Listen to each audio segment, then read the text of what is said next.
सदन में 130वें संविधान संशोधन बिल पर हंगामे के बाद अमित शाह का बड़ा ऐलान। जेपीसी को भेजे गए तीनों बिल। केंद्रीय गृह मंत्री अमित शाह ने बुधवार को 130वां संविधान संशोधन विधेयक समेत 3 अहम बिल पेश किए। इस दौरान संसद में जमकर हंगामा हुआ। जैसे ही अमित शाह ने बिल पेश किया तो लोकसभा में बवाल हो गया। इस विधेयक में गंभीर आपराधिक आरोपों में लगातार 30 दिन तक जेल में रहने पर प्रधानमंत्री, मंत्रियों और मुख्यमंत्रियों को पद से हटाने का प्रावधान है। जैसे ही ये बिल लोकसभा में आया, विपक्ष ने विरोध शुरू कर दिया, जिसके बाद अमित शाह ने तीनों पेश किए गए विधेयकों को जेपीसी यानी संयुक्त संसदीय समिति भेजने का प्रस्ताव रखा है। भारत के संविधान का संशोधन करने वाले विधेयक को पुनर्स्थापित करने की अनुमति दी जाए। महोदय, मैं प्रस्ताव करता हूं कि जम्मू कश्मीर पुनर्गठन अधिनियम 2019 का संशोधन करने वाले विधेयक को पुनर्स्थापित करने की अनुमति दी जाए। महोदय, मैं प्रस्ताव करता हूं कि संघ राज्य क्षेत्र शासन अधिनियम 1963 का संशोधन करने वाले विधेयक को पुनर्स्थापित करने की मंजूरी दी। आपको बता दें 130वें संविधान संशोधन विधेयक पर अन्य 2 बिल भी संसद में पेश हुए हैं। बड़े हंगामे के बाद और राजनीतिक और संवैधानिक खबर ये सामने आ रही है। केंद्रीय गृह मंत्री अमित शाह ने बुधवार को 130वां संविधान संशोधन बिल विधेयक समेत 3 अहम बिल पेश किए हैं। वहीं ज्यादा जानकारी के साथ हमारे साथ जुड़े हैं प्रवेश शर्मा। प्रवेश, अगर बात की जाए बिल की, तो ये 130वें संविधान संशोधन बिल विधेयक जो सामने आया है, जिस पर अमित शाह ने जैसे ही बिल पेश किया संसद में हंगामा हो गया। विपक्ष की अगर बात करें, मुख्य आपत्ति भी जताई गई है। क्या हंगामे के कारण निकलकर सामने आ रहे हैं?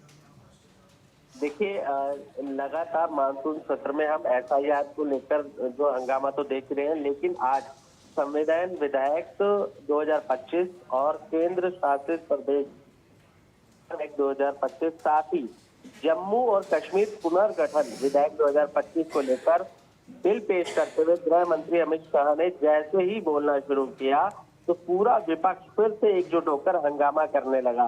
सीधे तौर पर मैं कहूं तो संविधान विधेयक 2025 को लेकर जब शुरुआत हुई थी पटल पर, जैसे ही अमित शाह ने इसको रखा था, तभी जो है मनीष तिवारी कांग्रेस सांसद और आईएम के असदुद्दीन ओवैसी जो सांसद हैं, दोनों ने जोर शोर से विरोध किया। सीधे तौर पर कहूं तो अमित शाह ने जिस संशोधन बिल की बात की थी उसमें कोई भी किसी भी प्रकार से मैं कहूं प्रधानमंत्री हो, मंत्री हो या केंद्र शासित राज्य का किसी भी पद पर वो हो, अगर ये बिल पारित होता है तो किसी भी प्रकार से वो संगीन आरोपों में अगर लगातार 30 दिनों तक जेल में रह जाता है तो 31वें दिन वो तुरंत ही स्वतः ही अपने पद से हट जाएगा। लेकिन अगर कोर्ट उसको जो है निर्दोष साबित कर दे तो वो पुनः अपने पद पर होगा। लेकिन इस बिल पर चर्चा होने से पहले ही पूरे विपक्ष ने इस तरीके से हंगामा किया कि सदन को स्थगित करना पड़ा। मैं सीधे तौर पर बता दूं कि भारत का मूल ढांचे से चलता है, लेकिन बीजेपी की सरकार चाहती देश में सिर्फ और सिर्फ पुलिस का राज्य हो। वहीं अगर प्रवेश बात की जाए कि 130वें संविधान संशोधन विधेयक का मुख्य प्रावधान आखिर क्या निकलकर सामने आया है और साथ ही साथ प्रधानमंत्री, मंत्री और मुख्यमंत्रियों को लेकर इसमें क्या बड़े बदलाव किए जाएंगे? देखिए, मैंने बताया है कि अगर कोई भी इस पद पर रहने वाले मंत्री या मंत्री अगर किसी संगीन आरोप गिरफ्तार होकर पुलिस की हिरासत में 30 दिन तक अगर वो समय बिताते हैं तो सीधे तौर पर कहूं तो 31 दिन उनको उससे हटा हुआ माना जाएगा।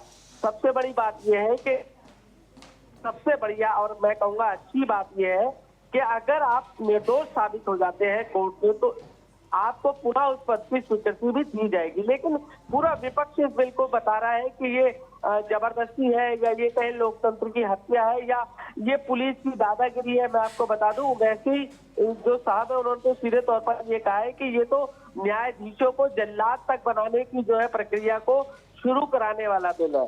लेकिन सवाल ये है कि अभी सीधे तौर पर कहें तो विपक्ष लगातार हंगामा कर रहा है और मानसून सत्र को लगातार रोकने की कोशिश भी कर रहा है। प्रवेश, अगर बात की जाए क्या विपक्ष अगर जेपीसी की भेजने की भी बात की है जहां पर अमित शाह ने, और संतुष्ट है क्या इस पर विपक्ष अभी भी विरोध कर रहे हैं इसको लेकर? देखिए, सीधे तौर पर कहूँ, कई सांसदों ने ये में लाया गया है या ये कहिए कि एक योजनाबद्ध तरीके से लाया गया है, तो इस पर गृह मंत्री अमित शाह ने कहा है कि ये बिल किसी भी प्रकार से आप ये नहीं कह सकते कि ये बिल जल्दबाजी में आया है, क्योंकि इसको एक संयुक्त समिति में भेजा जाएगा और संयुक्त समिति सीधे तौर पर पक्ष हो या विपक्ष हो, दोनों ही सांसदों से चर्चा करेगी, उनकी राय लेगी, उसके बाद इसको कहीं ना कहीं गृह मंत्री अमित शाह ने अपना पक्ष रखा है, लेकिन विपक्ष मानने के लिए तैयार नहीं है। जी, अगर प्रवेश बात की जाए इस बिल के पास होने में प्रक्रिया लंबी खिंच सकती है कहीं ना कहीं? बिल्कुल, जिस तरीके के हालात है, हंगामा है, या ये कहिए कि जिस तरीके के अभी सामने जो है समय चल रहा है, इससे विपक्ष जो है सदन को चलने ही नहीं दे रहा है, तो इसमें कोई दो राय नहीं है कि हो सकता है कि ये बिल थोड़ा लाभान्वित हो या देरी से पारित हो। लेकिन सवाल ये है कि अगर ये बिल वाकई में ही पारित होता है तो कुछ मैं ये कहूंगा कुछ नहीं बल्कि लगभग सभी सांसद, प्रधानमंत्री, मुख्यमंत्री इसके दायरे में होंगे, तो कहीं ना कहीं उनसे नकेल कसने के लिए ये बिल मुझे ऐसा लगता है कि बहुत जरूरी भी है। चलिए प्रवेश, नजर बनाकर के बहुत बहुत शुक्रिया तमाम जानकारी देने के लिए।